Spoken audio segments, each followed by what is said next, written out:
Hello and welcome to SPMIS Academy. Today we will analyze important newspaper articles of 4th March 2022. Please note you can download the PDF version of today's newspaper analysis by clicking the link given in the comment section. You can also join our WhatsApp group through the link given in the description section for more study materials. This is the list of the topics that we will be covering from today's newspaper. The first article is about gender roles in families and society, and this topic is important from our syllabus GS paper 1 Indian society perspective. सबसे पहले समझते हैं इस article का context background. ये article आखिर आया क्यों है? तो देखिए, यूएस बेस्ड एक ऑर्गेनाइजेशन है प्यू रिसर्च सेंटर. ये ऑर्गेनाइजेशन सोसाइटी को लेकर के कई सारे रिसर्च करते रहती है, डाटा कलेक्ट करती है, उसके बेसिस पे रिपोर्ट पब्लिश करती है. अगर आपको याद होगा 2-3 महीने पहले मैंने इसी ऑर्गेनाइजेशन का एक रिपोर्ट आपके साथ शेयर किया था इंडियन सोसाइटी के ऊपर, जहाँ पे कहा गया था कि Indian society is better explained in terms of थाली मॉडल. तो neither it is salad ball nor it is melting pot. I hope आपको याद होगा, लगभग 3 महीने पहले मैंने इस ऑर्गेनाइजेशन का ये रिपोर्ट आपके साथ डिस्कस किया था. तो इस ऑर्गेनाइजेशन ने एक दोबारा से रिपोर्ट पब्लिश किया है on Indian society, the US based organisation Pew Research Center. इस रिपोर्ट का नाम है how Indians view gender roles in family and society. मतलब आज भी हम विमेन का और मेन का क्या रोल और किस तरीके का रोल देखते हैं फैमिली के अंदर इन इंडियन सोसाइटी, कि मेल को क्या काम करना चाहिए, फीमेल को क्या काम करना चाहिए फैमिली के अंदर, उसको लेकर के इंडियन सोसाइटी का क्या पर्सपेक्टिव है. तो ये जो रिपोर्ट है, इसका नाम याद कर लीजिएगा, और इसको पब्लिश किया गया है आफ्टर सर्वेइंग अबाउट 29,999, मतलब लगभग 30,000 इंडियंस का ओपिनियन लेने के बाद इस रिपोर्ट को पब्लिश किया गया है. तो ज़रा देखते हैं की फाइंडिंग्स ऑफ द रिपोर्ट. देखिए, जब भी आप अपना इंडियन सोसाइटी में आंसर लिख रहे हों, इस तरह के टॉपिक्स हैं वहाँ पे, तो आप अगर कुछ फैक्ट्स, डाटाज, कुछ सर्वे या रिपोर्ट को कोट कर पाए तो आपको बेहतर मार्क्स मिलते हैं. तो देखते हैं इस रिपोर्ट में क्या बातें बताई गई हैं. यहाँ के कुछ डाटा अगर आप याद कर पाएँ और इसको कोट कर पाएँ तो you will get better marks. सबसे पहला तो फाइंडिंग है इस रिपोर्ट का कि according to this survey, wives should obey their husbands. So 9 in 10 Indians agree with the notion that wife must always obey her husband. तो हस्बैंड जो भी कहते हैं वाइफ को उसको मानना चाहिए, ओबीडियंस होनी चाहिए. Responsibility of child care, at least 34% of people believe that child care should be handled primarily by women. Responsibility of earning money, तो लगभग 54% लोग मानते हैं कि men and women both should earn money for family, but 43% believe कि जो primary role है पैसा अर्न करने का, दैट बिलोंग्स टू मेन. उसके अलावा preference for son, about 94% said that a family must have at least 1 son. तो ये तमाम चीज़ें निकल के आई हैं. आपको देख करके ये बात सीधा सीधा समझ आ रही होगी कि इंडियन सोसाइटी के अंदर जो फैमिली को लेकर के अंडरस्टैंडिंग है अभी भी वो पैट्रियार्कल है. विमेन को लेकर के काफ़ी ज़्यादा अभी भी डिस्क्रिमिनेटरी अंडरस्टैंडिंग है. विमेन का जो भी एक्टिविटी है उसको ज़्यादातर हाउस होल्ड एक्टिविटीज़ में लिमिट करने की कोशिश की जाती है आज भी, और जो उनके इकोनॉमिक इंडिपेंडेंस को लिमिट करने की कोशिश की जाती है. बच्चों को पालने की मेन जिम्मेदारी विमेन की मानी जाती है, पैसा अर्न करने की मेन जिम्मेदारी मेन की मानी जाती है. अब इसमें दिक्कत ये हो जाती है कि over a period of time women are restricted to the family itself and in that way they become dependent on their husbands. और जब एक बार इकोनॉमिक डिपेंडेंस बन जाती है हस्बैंड्स पे, तो फिर विमेन जो है कभी कभार अपनी डिग्निटी लूज़ करने लगती हैं, और विमेन कभी कभार they are subjected to discrimination also since they are dependent on their husbands for economic needs. उसके अलावा बात की जाए डिस्क्रिमिनेशन अगेंस्ट विमेन की, कि सिर्फ फीमेल होने के कारण क्या डिस्क्रिमिनेशन फेस करना पड़ता है समाज के अंदर विमेन को. तो अबाउट 23% इंडियन एडल्ट्स बिलीव कि women are discriminated in Indian society. लेकिन सरप्राइजिंगली जब सिर्फ विमेन से ओपिनियन मांगा गया तो ओनली 16% ऑफ विमेन सेड कि they personally felt that they are being discriminated on the basis of gender. तो ओवरऑल यानी कि मेल या मेन ज़्यादा मानते हैं कि वीमेन के खिलाफ डिस्क्रिमिनेशन होता है on the basis of gender. अगर सिर्फ वीमेन का पर्सनल ओपिनियन लिया गया तो there are few women who believe कि they have been discriminated just because of their gender. लेकिन हाँ, अगर आसाम की बात की जाए, अब देखिए ओवरऑल इंडिया में 16% ऐसी वीमेन हैं जिनका मानना है कि उनके खिलाफ डिस्क्रिमिनेशन होता है बिकॉज दे आर वीमेन और फीमेल।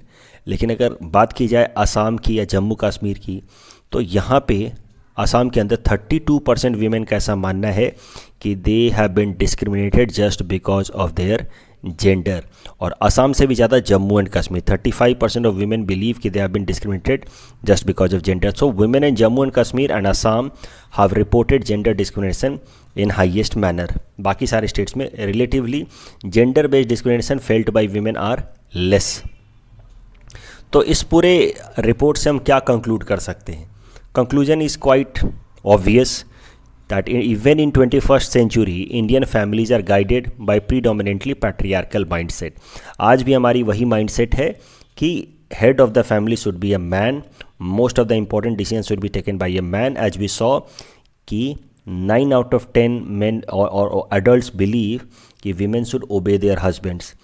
94% people believe कि every family must have at least a son। तो प्रीडोमिनेटली आज भी हमारा पैट्रियार्कल माइंडसेट है इवन इन 21st सेंचुरी। इसके लिए क्या सॉल्यूशंस निकाले जा सकते हैं? What could be way forward? तो नेचुरली हमें विमेन की एबिलिटीज़ को इंक्रीज करना होगा, उनका इकोनॉमिक पार्टिसिपेशन बढ़ाना होगा। जब इकोनॉमिक पार्टिसिपेशन बढ़ेगा तभी जाकर के इकोनॉमिकली इंडिपेंडेंट हो पाएंगी and then they will have a greater say in decision making within a family and then they won't be subjugated और रिमेन डिस्क्रिमिनेटेड। इसके लिए विमेन का इकोनॉमिक पार्टिसिपेशन चाहे एक एम्प्लॉय की तरह, वर्कर की तरह या एंटरप्रेन्योर की तरह, बिजनेस वीमेन की तरह, जैसे भी हो उसको प्रमोट करने की ज़रूरत है। उसके अलावा जो ऑर्गेनाइजेशंस में जहाँ पे वीमेन काम कर रही हैं, उन ऑर्गेनाइजेशंस में सिर्फ वीमेन को जॉब मिलना ज़रूरी नहीं है। उन ऑर्गेनाइजेशंस के अंदर वीमेन का रोल जो होना चाहिए, there should be substantial number of women even in managerial या decision making roles. Higher level पे विमेन का भी होना ज़रूरी है। जैसे आप देखते होंगे कि अगर विमेन एम्प्लॉयज़ हैं भी तो भी टॉप मैनेजमेंट में या टॉप लेवल के मैनेजमेंट में विमेन एम्प्लॉयज़ या विमेन मैनेजर्स काफ़ी कम हो जाते हैं। Decision making powers still do not belong to women in most of the large organisations even. तो ज़रूरी यह है कि विमेन का इकोनॉमिक पार्टिसिपेशन बढ़े, साथ ही साथ विमेन का participation even in the top most management should also increase. The next article is about representation of people's act 1951 and this topic is important from our syllabus GS paper 2 Indian polity perspective. So सबसे पहले थोड़ा सा background देखते हैं representation of people act 1951 का। देखिए, एक बात तो आप सब अग्री करेंगे कि holding free and fair election is very important for democracy. It is sine क्वा नॉन ऑफ डेमोक्रेसी। मतलब फ्री और फेयर इलेक्शन होना एक एसेंशियल एस्पेक्ट होता है किसी भी डेमोक्रेटिक पॉलिटी का। और हमारे देश में चूँकि हमने democratic system, political system adopt किया है, तो फ्री एंड फेयर इलेक्शन को कंडक्ट कराने के लिए हमारे कॉन्स्टिट्यूशन में पार्ट 15 रखा गया है by our constitution makers, which covers article 324 to 329। Article 324 talks about establishment of Election Commission of India, whose prime responsibility will be to ensure free and fair elections in our country। लेकिन हमारे संविधान में सारी बातें तो लिखी नहीं गई हैं, सारी बातें लिखी भी जा भी नहीं सकती थी कि कैसे कैसे इलेक्शन होगा, क्या क्या उसके एडमिनिस्ट्रेटिव प्रोसीजर्स होंगे। तो इस कारण से बाद में पार्लियामेंट ने कई सारे और कानून बना करके इलेक्शन प्रोसेस को और ज़्यादा स्ट्रेंथन करने की कोशिश की है। तो मुद्दा सरल है। देखिए, संविधान में आर्टिकल 324 to 329 में मोटी मोटी बातें लिखी गई हैं जिससे free and fair election ensure किया जा सके। लेकिन उसके अलावा अब ये तो मोटी मोटी बातें हैं, जो डिटेल्ड प्रोविज़न है कि क्या क्या लीगल प्रोविजंस होने चाहिए जिससे free and fair election ensure हो पाए, उसके लिए पार्लियामेंट ने टाइम टू टाइम नए नए कानून बनाए हैं ताकि फ्री एंड फेयर इलेक्शन को इंश्योर कराया जा सके। और इनमें कई सारे कानून हैं, लेकिन कुछ मोटे मोटे कानून जो आपको जानने चाहिए, that can be seen as an extension of article 324 and 329 in line of ensuring free and fair election. तो ये पार्लियामेंट के कानून जैसे representation of people act 1950, representation of people act 1951 या डीलिमिटेशन कमीशन एक्ट ऑफ 2002, ये सब कुछ महत्वपूर्ण कानून हैं जो फ्री एंड फेयर इलेक्शन को इंश्योर कराने के लिए हमारे पार्लियामेंट ने बनाए हैं। तो एक एक करके देखते हैं। रिप्रेजेंटेशन ऑफ पीपल एक्ट 1950 की अगर बात की जाए तो इसमें बात की गई है procedures for delimitation of constituencies. Delimitation of constituencies का मतलब होता है कि कौन सा एरिया को एक पर्टिकुलर कॉन्स्टिट्यूएंसी माना जाएगा इलेक्शन पर्पस के लिए। जैसे आपको पता होगा ना, इलेक्शन से पहले कॉन्स्टिट्यूएंसी बताई जाती है कि इस चुनाव क्षेत्र से, ये एक पर्टिकुलर चुनाव क्षेत्र है, यहाँ से पार्टीज इलेक्ट करेंगी, कंटेस्ट करेंगी। तो पूरे देश को अलग अलग कॉन्स्टिट्यूएंसीज़ में बांटा जाता है। वो कॉन्स्टिट्यूएंसीज़ में बांटने का जो रिस्पॉन्सिबिलिटी होता है वो दिया जाता है डीलिमिटेशन। उस प्रोसेस को कहा जाता है डीलिमिटेशन, और उस प्रोसेस को कंप्लीट करने के लिए एक अलग से कमीशन बनाई जाती है जिसका नाम है डीलिमिटेशन कमीशन। तो जैसे कि यहाँ पे आप देख रहे हैं कॉन्स्टिट्यूएंसीज बनाई जा रही हैं, this is known as delimitation process, और इसको किया जाता है बाय डीलिमिटेशन कमीशन। तो डीलिमिटेशन कमीशन के बारे में समझ लेते हैं।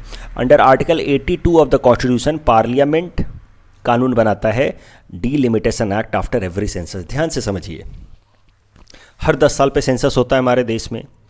तो 2001, 2011, तो सेंसस के बाद उसका मुख्य आउटकम क्या होता है कि हमारे देश की पॉपुलेशन निकल के आती है, अलग अलग एरियाज़ में क्या पॉपुलेशन है, और पॉपुलेशन के बेसिस पे फिर कॉन्स्टिट्यूएंसीज डिसाइड की जाती हैं।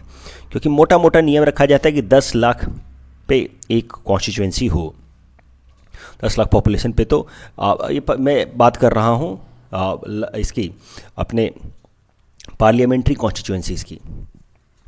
तो देखिए, ये एक कॉन्स्टिट्यूएंसी बनाई गई, तो डीलिमिटेशन एक्ट जो है वो हर सेंसस के बाद बनाया जाता है। सेंसस कराया गया मान लीजिए 2001 में, उसके बाद डीलिमिटेशन एक्ट लाया गया, डीलिमिटेशन एक्ट ऑफ 2002, और डीलिमिटेशन एक्ट के अंतर्गत फिर एक नया डीलिमिटेशन कमीशन बनाया जाता है। उस डीलिमिटेशन कमीशन को काम दिया जाता है कि सर देखो, डीलिमिटेशन कमीशन के जो मेंबर्स होते हैं कि ये रहा सेंसस, उसके हिसाब से अलग अलग एरियाज़ में अलग अलग ये रहा पॉपुलेशन, अब उसके हिसाब से आप डीलिमिटेशन करके दो कि कहाँ पे कौन सी कॉन्स्टिट्यूएंसी होनी चाहिए। तो नॉर्मली होता क्या है कि हर सेंसस के बाद डीलिमिटेशन एक्ट बनाती है पार्लियामेंट, और डीलिमिटेशन एक्ट के बेसिस पे एक नया डीलिमिटेशन कमीशन बनता है। लेकिन 2011 के बाद से डीलिमिटेशन कमीशन या डीलिमिटेशन एक्ट नहीं बनाया गया। तो मौजूदा जो डीलिमिटेशन कमीशन या डीलिमिटेशन एक्ट जो एप्लीकेबल है वो है डीलिमिटेशन एक्ट ऑफ 2002। कारण ये है कि 2001 में एक बात सामने निकल के आई कि भाई जिस स्टेट में जितना पॉपुलेशन बढ़ता रहेगा उस स्टेट को उतना ज़्यादा पार्लियामेंट में सीट मिलता रहेगा। तो इस तरीके से तो हम लोग पॉपुलेशन इंक्रीज़ को इंसेंटिवाइज कर रहे हैं। हर स्टेट चाहेगा कि उसके यहाँ ज़्यादा पॉपुलेशन बढ़े ताकि पार्लियामेंट में उसको ज़्यादा से ज़्यादा सीटें मिलें।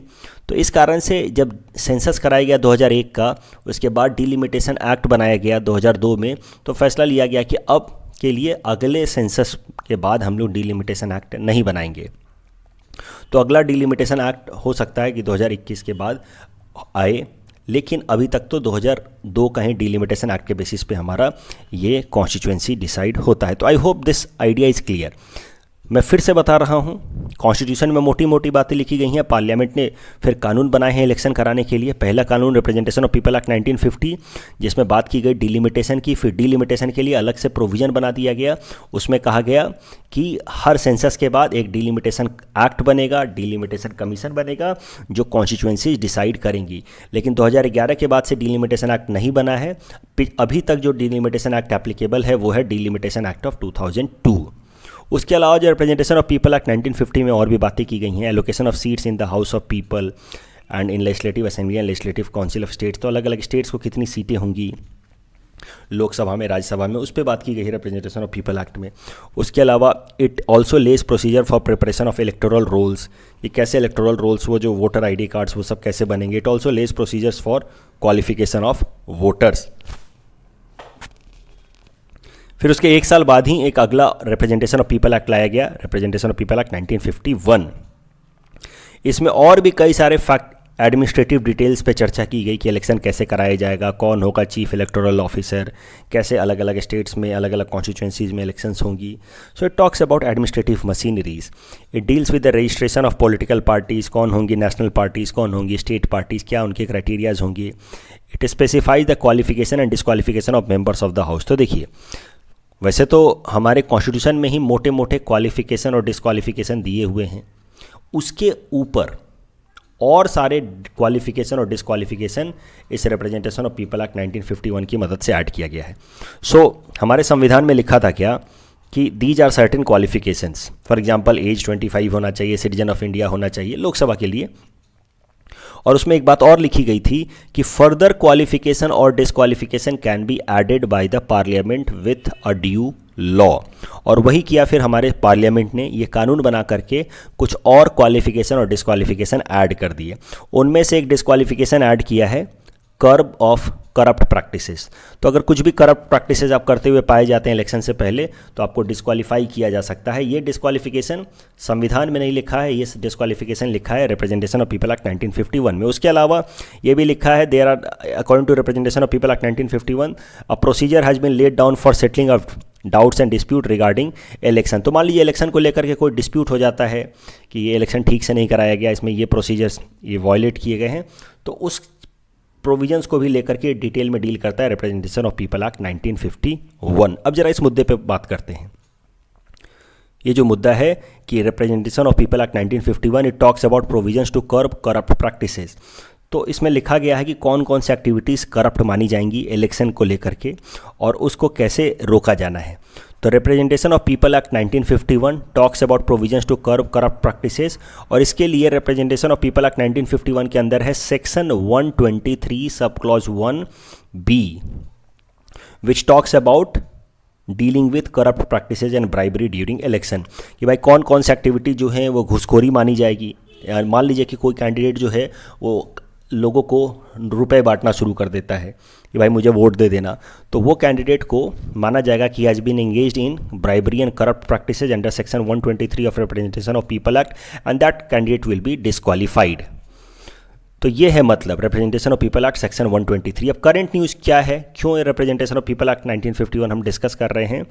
तो एक PIL डाली गई है सुप्रीम कोर्ट के अंदर, जिसमें डिमांड किया गया है या रिक्वेस्ट किया गया है सुप्रीम कोर्ट को कि सर इलेक्शन से पहले जितने भी फ्रीबीज बांटे जाते हैं पॉलिटिकल पार्टीज द्वारा या लीडर्स द्वारा, उसको भी करप्ट प्रैक्टिसेस या ब्राइबरी में गिना जाए under section 123 of representation of people act 1951.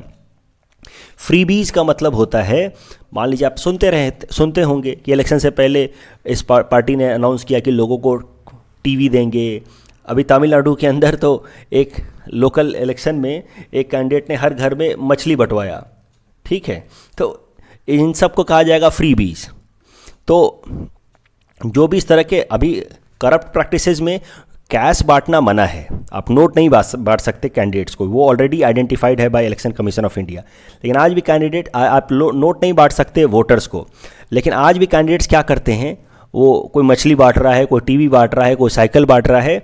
तो इस PIL में कहा गया है कि सर इस तरह के फ्रीबीज को भी करप्ट प्रैक्टिसेस या फिर ब्राइबरी की तरह काउंट किया जाए under section 123 of representation of people act 1951. और कोई भी पॉलिटिकल पार्टी या लीडर इस तरह के करप्ट प्रैक्टिसेस में अगर इंगेज पाया जाता है तो उसको डिस्क्वालीफाई कर दिया जाए under this section 123 of representation of people act 1951.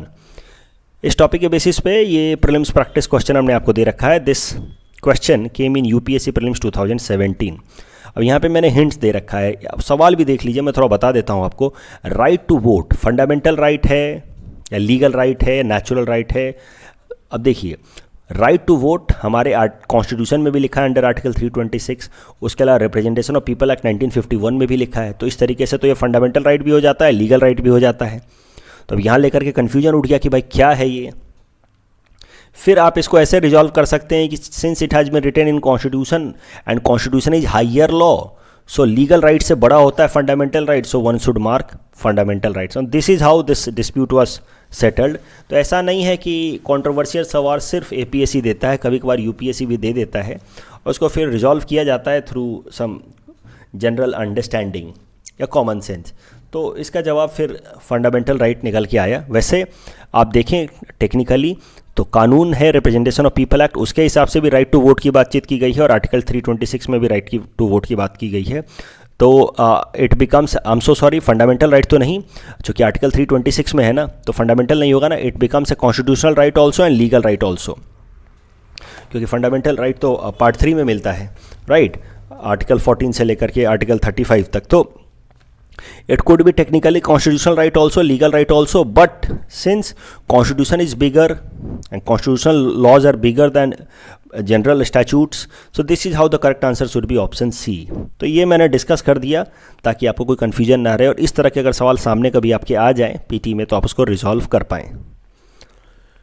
The next article is about Indus Water Treaty and this topic is important from our syllabus GS paper 2 international relations point of view। देखिए, Indus water treaty के बारे में पहले समझ लेते हैं, फिर current news पे आएंगे। देखिए, इंडस वाटर सिस्टम में ये नदियाँ आती हैं, 6 नदियाँ आती हैं, Indus river itself plus Jhelum, Chenab, Ravi, Beas and Sutlej, together they are known as Indus water system. और इंडिया और पाकिस्तान मिल करके इन इंडस वाटर को शेयर करते हैं। तो इनका वाटर किस तरीके से इंडिया और पाकिस्तान यूटिलाइज़ करेंगे, इसको लेकर के इंडिया और पाकिस्तान ने एक ट्रीटी साइन की थी जिसका नाम है इंडस वाटर ट्रीटी ऑफ 1960।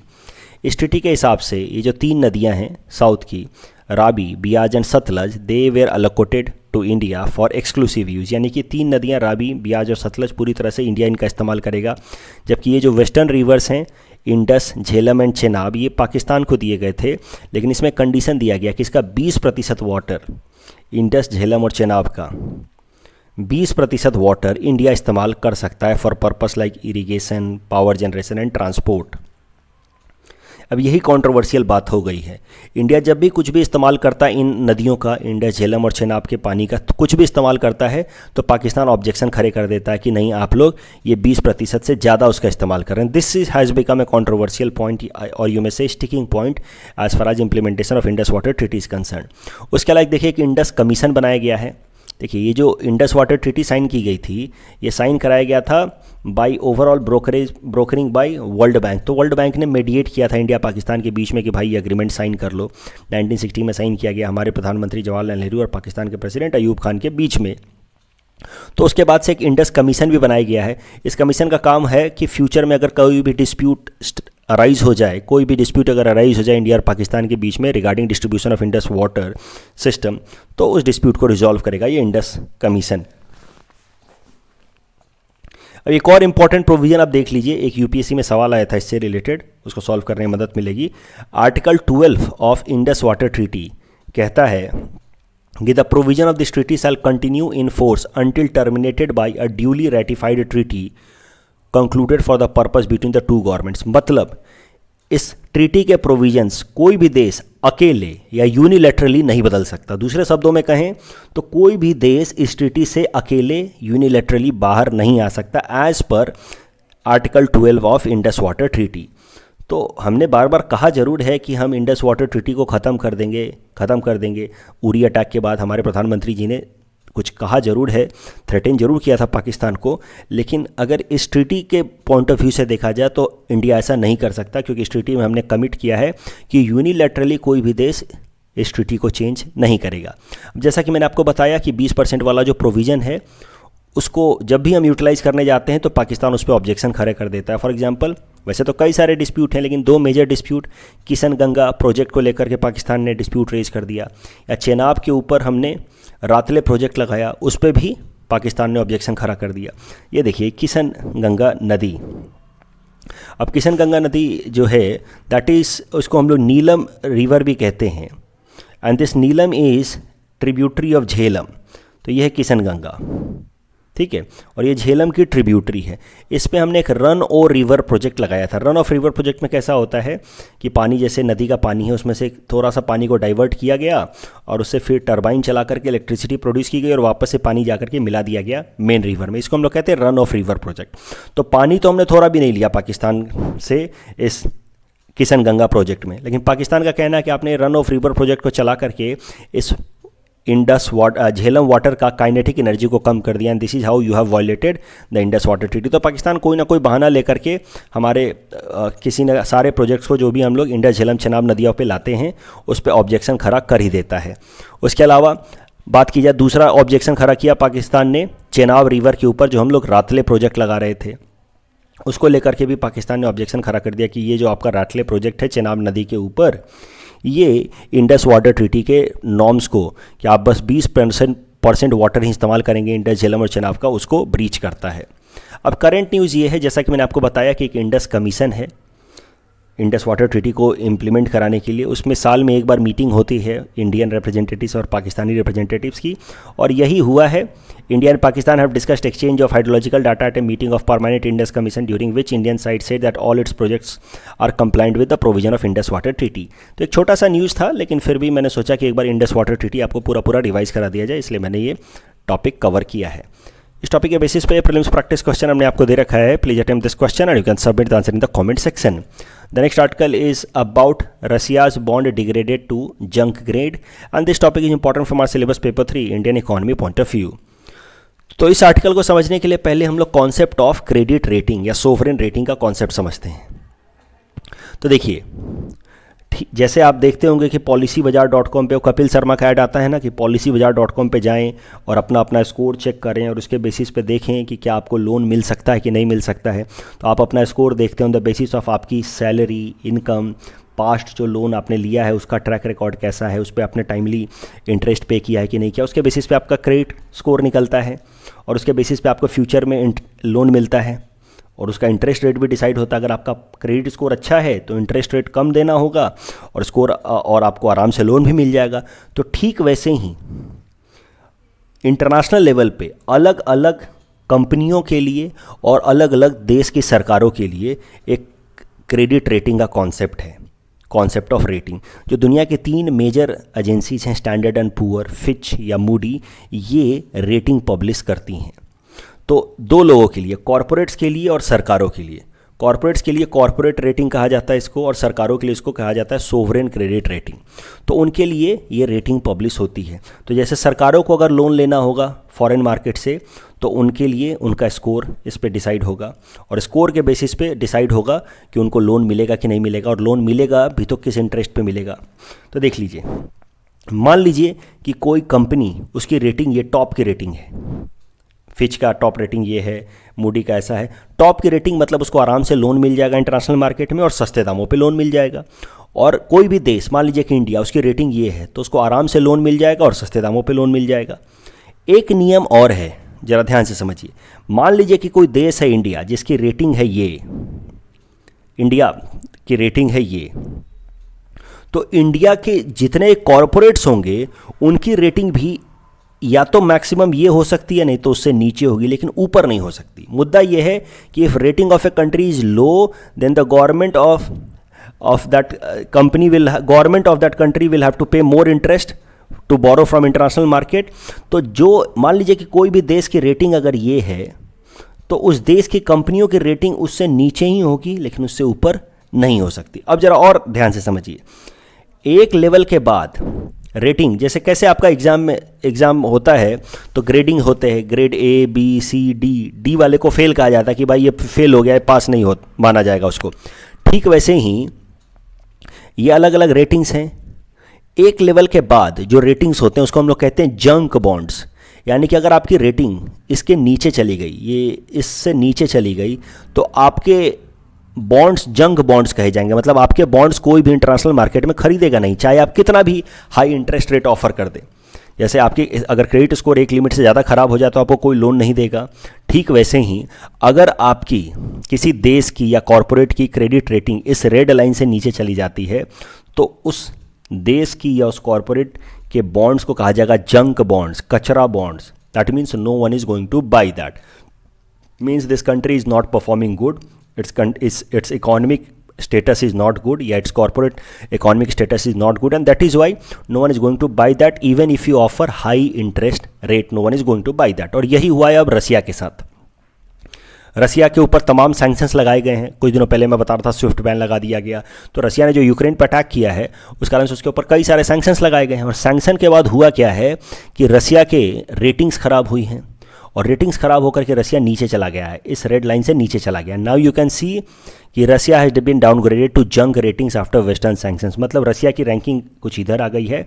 अब रसिया चाह करके भी इंटरनेशनल मार्केट से लोन नहीं ले सकता, क्योंकि वो जो बॉन्ड्स रिलीज़ करेगा वो बॉन्ड्स अब जंक बॉन्ड्स हो चुके हैं और उन जंक बॉन्ड्स को कोई खरीदने वाला मिलेगा नहीं। अब जब क्रेडिट रेटिंग एजेंसीज की बात चली रही है तो एक बार जरा सा इकोनॉमिक सर्वे की बातचीत कर लेते हैं। इकोनॉमिक सर्वे 2020-21 ने, हमारे देश के इकोनॉमिक सर्वे ने क्या कहा था क्रेडिट रेटिंग पे। तो हमारे इकोनॉमिक सर्वे 2020-21 ने कहा था कि जो दुनिया की 3 एजेंसीज हैं, standard poor, Moody and Fitch, इनकी जो क्रेडिट रेटिंग पब्लिश करने का तरीका है वो ट्रांसपेरेंट नहीं है और कहीं ना कहीं वो इंडिया के अगेंस्ट डिस्क्रिमिनेशन कर रहे हैं, ऐसा उन्होंने कहा। उन्होंने उसके लिए पॉइंट भी प्रूव किया। उन्होंने कहा कि देखिए, आज तक कभी ऐसा नहीं हुआ कि दुनिया की 5वीं सबसे बड़ी इकॉनमी, जैसे इंडिया 5वीं सबसे बड़ी इकॉनमी थी उस टाइम में जब ये इकोनॉमिक सर्वे आया था, अब हम फिर से स्लिप कर गए थोड़ा नीचे, दुनिया की 5वीं सबसे बड़ी इकॉनमी, लेकिन रेटिंग उसकी इतनी खराब, BBB, you see we have been placed here, हमारी यहाँ पे जंक बॉन्ड से हम थोड़ा सा बस ऊपर हैं। और फिर इकोनॉमिक सर्वे कहता है कि हाउ इज इट पॉसिबल कि we are 5th largest economy yet our rating is so poor. So this is how India questions कि what is the method on determining this credit ratings. These credit rating agencies are not working in transparent manner. This is how India questioned this. उसके अलावा economic survey 2020-21 में ये भी कहा गया कि जो क्रेडिट रेटिंग का जो पूरा का पूरा प्रोसेस है ये अपने आप में मैक्रो इकोनॉमिक प्रोसीजर्स के अगेंस्ट है। क्योंकि देखिए, ये आपको पता होगा concept of pro cyclic and counter cyclic approach. जब इकॉनमी ऊपर जाए तो यानी कि positive output gap, I hope आप ये समझ रहे हैं। कम से कम मेरे फाउंडेशन स्टूडेंट्स इस पर रिस्पॉन्ड करेंगे कमेंट सेक्शन में जवाब देकर के कि तुम समझ रहे हो कि नहीं समझ रहे हो ये pro cyclic and counter cyclic. जितने स्टूडेंट्स को मैंने पढ़ाया, देखो समझो इस बात को, जब इकॉनमी ऊपर जा रही है तो पॉजिटिव आउटपुट गैप यानी कि इकॉनमी अच्छा परफॉर्म कर रही है, उस केस में हमें कॉन्ट्रैक्शनरी अप्रोच अपनाना होता है, पैसे कम खर्च करने होते हैं। जब इकॉनमी नीचे जा रही हो तो निगेटिव आउटपुट गैप, उस केस में हमें एक्सपेंशनरी अप्रोच अपनाना होता है। तो मुद्दा यह है कि macro economic policies counter cyclic होनी चाहिए, लेकिन ये जो क्रेडिट रेटिंग का कॉन्सेप्ट है ये मैक्रो इकोनॉमिक पॉलिसीज़ को प्रो साइक्लिक बना दे रहा है। कैसे? जब इकॉनमी अच्छा परफॉर्म कर रही है तो रेटिंग भी अच्छा हो जा रहा है, और जब रेटिंग अच्छा हो जा रहा है तो सस्ते दामों पे लोन मिल रहा है, यानी कि ज़्यादा से ज़्यादा पैसे खर्च किए जा सकते हैं। और जब इकॉनमी ख़राब परफॉर्म कर रही है तो रेटिंग भी ख़राब हो जा रहा है, और रेटिंग ख़राब हो जा रहा है तो फिर इकॉनमी को पैसे मैनेज करने में दिक्कत हो रही है। So this is how economic survey 2020-21 said कि macro economic policy should be counter cyclic, but the concept of credit rating has made it pro cyclic. Please students जिनको भी मैंने फाउंडेशन कोर्स में पढ़ाया, आप रिस्पॉन्ड कीजिए कि क्या ये आप समझ पाएँ या नहीं समझ पाएँ एनालिसिस। बाकी स्टूडेंट्स भी रिस्पॉन्ड कर सकते हैं, क्या ये प्रो साइक्लिक और काउंटर साइक्लिक वाला कॉन्सेप्ट समझ पाएँ या नहीं समझ पाएँ, और क्या ये आप समझ पाएँ कि नहीं कि कैसे क्रेडिट रेटिंग एजेंसी जो है वो मैक्रो इकोनॉमिक्स के बेसिक कॉन्सेप्ट्स के अगेंस्ट काम कर रही हैं। कल जो हमने आपको प्रैक्टिस क्वेश्चन दिया था उसका आंसर देख लेते हैं। इंटरनेशनल क्रिमिनल कोड को लेकर के सवाल था। पहला स्टेटमेंट सही है लेकिन दूसरा स्टेटमेंट गलत है। It was not as per Vienna convention, it was about from Rome statute, and तीसरा स्टेटमेंट भी गलत है। So the correct answer will be option A, 1 only. That's all from our side for today. Thanks for watching.